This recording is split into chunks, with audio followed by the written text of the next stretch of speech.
Pour moi, c'est très important d'être sénégalais, français, parce que ça fait partie de moi.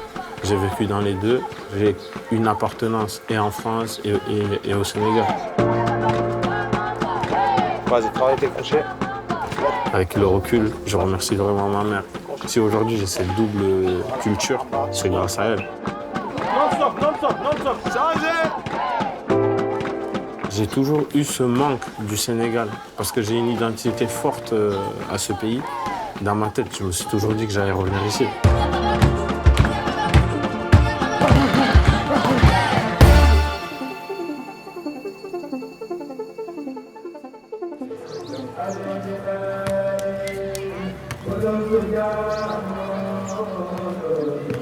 Donc c'est là que j'ai fait mes premières bêtises. Au calme vert, sous le regard des grands-parents, quoi. En fait, j'ai toujours eu l'impression que j'ai toujours vécu avec mes grands-parents. Merci, boy.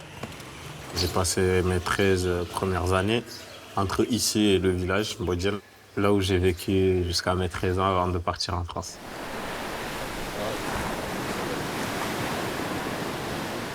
Je me rappelle pas du tout de mon enfance avec ma mère et tout. Elle partait en vacances de base, voir une très bonne amie. Et finalement, elle a trouvé son âme sœur. Elle s'est mariée, elle est restée en France. À partir du moment où elle a lancé les procédures pour que je la rejoigne, ça a duré 3 ans pour faire tous les papiers, avoir le visa et pouvoir partir. J'étais content parce qu'ici, nous, on nous vend la France. Donc je me disais, ah ouais, je vais aller en France et tout. Quand je suis arrivé là-bas, il y a eu une désillusion carrément. Parce que ce qu'on nous vendait ici, c'était pas ça. J'étais dans une campagne. Au village, à part ma mère, j'étais le noir. Donc c'est compliqué. J'ai fait la gueule à ma mère pour ça, moi, la première fois. Je te jure, mec, tu sais quoi? Je suis allé au foot. Gros, j'avais pas de chaussettes. J'avais pas de gants. Et il faisait hyper froid. Ça veut dire que ma mère, elle a pas pensé à me donner ça. Et c'était la première hiver pour moi, tu vois. À chaque fois que j'étais énervé, je lui disais, je veux rentrer. J'ai été ingrat, mais quand on est petit, on est con, des fois.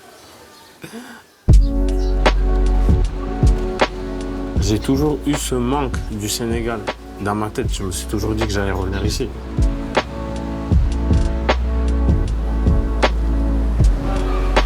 Le Sénégal est un pays très sportif. Quand vous longez la plage, vous voyez le nombre de jeunes qui s'entraînent tous les jours.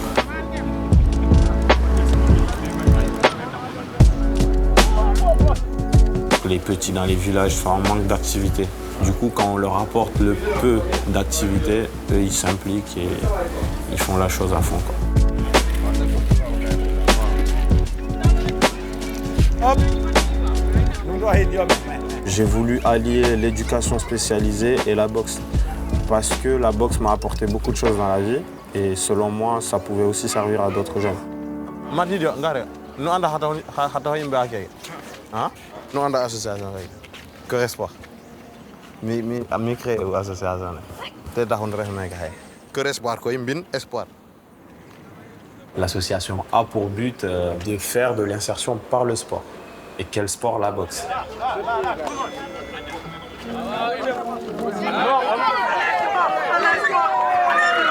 Du moment où on arrive à capter ces jeunes avec ces sports de combat, donc à les amener dans une discipline, dans une rigueur, nous allons pouvoir mettre en place nos activités d'alphabétisation, de renforcement scolaire, de formation numérique, toutes ces choses-là.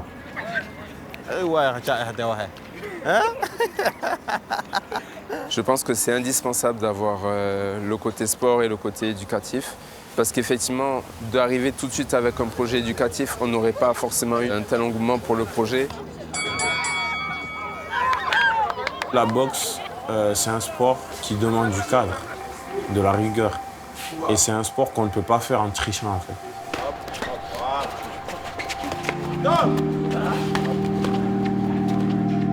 Bois un peu, là tu bois. J'ai boxé en amateur, j'avais la possibilité d'être boxeur pro. à partir d'un certain stade, je n'ai pas voulu me lancer dans une carrière de boxe. Donc je me suis dit, je vais faire une formation en tant qu'entraîneur. Ça travaille maintenant. Allez les gars, c'est parti. Changez. Allez, go. Attends, Je prends plaisir déjà dans ce que je fais parce que je suis un passionné de la boxe. Vitesse, pas de force. Il nous reste 20 secondes. Changez. Changez. Changez. Continue. Non-stop, non-stop, non-stop, non-stop. Quand je vois à la fin qu'ils sont encore là, qu'ils tiennent debout, c'est un plaisir parce que je vois une évolution. Parce qu'à chaque cours, j'essaye de monter le niveau.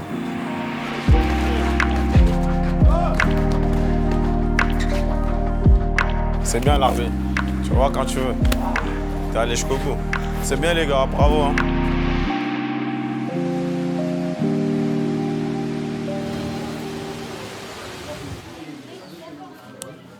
Bonjour à tous, moi c'est Joachim. On va commencer un petit peu les questions. Ça s'adresse effectivement aux jeunes, mais aussi qui vont s'adresser aux plus anciens. La table ronde va me servir de pouvoir cibler un besoin spécifique des jeunes et justement recueillir ce dont ils ont besoin. Après, nous avons l'humilité de dire que c'est pas parce qu'on demande qu'on pourra répondre aux besoins tout de suite, mais ça nous permet de nous projeter, de connaître quels sont les besoins. Donc pourquoi pas une salle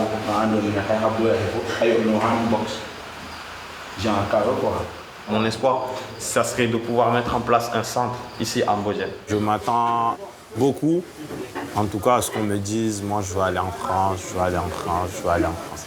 Parce que c'est des choses que j'entends souvent. Je crois pour aller en France, La majorité des jeunes, ils diront que le fait d'aller en France va leur procurer un certain confort économique pour aider leur famille ici au Sénégal. Mais est-ce que nous, en étant ici en Afrique, on peut réellement connaître les conditions dans lesquelles ils sont en France? J'ai un frère qui est en France actuellement, qui m'avait proposé de faire la préinscription, c'est-à-dire de passer par Campus France. Bon, moi j'avais fait toutes les procédures et par chance, j'ai réussi à un concours ici à la FASTEF, à l'école normale supérieure, ici au Sénégal. Et je me suis dit que voilà, bon, c'est plus la peine de continuer.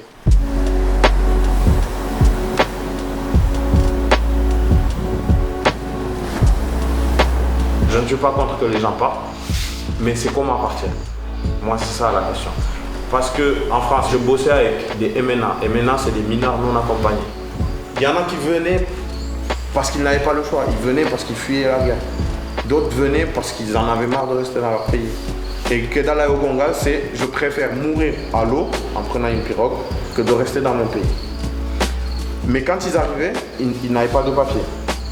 Mon objectif, c'est de venir là et d'accompagner certains jeunes à trouver leur voie. S'ils veulent partir, on peut accompagner sur ça, mais que ça soit fait dans de bonnes conditions. De partir en France, faire ci, faire ça. Trois branches différentes.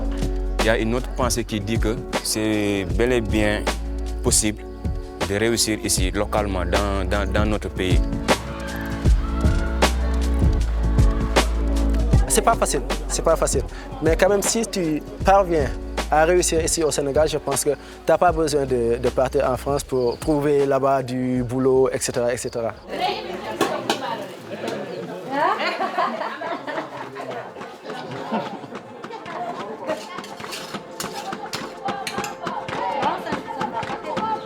Je serai où dans 5 ans? Idéalement, j'aimerais être ici dans 5 ans. Encore au Sénégal.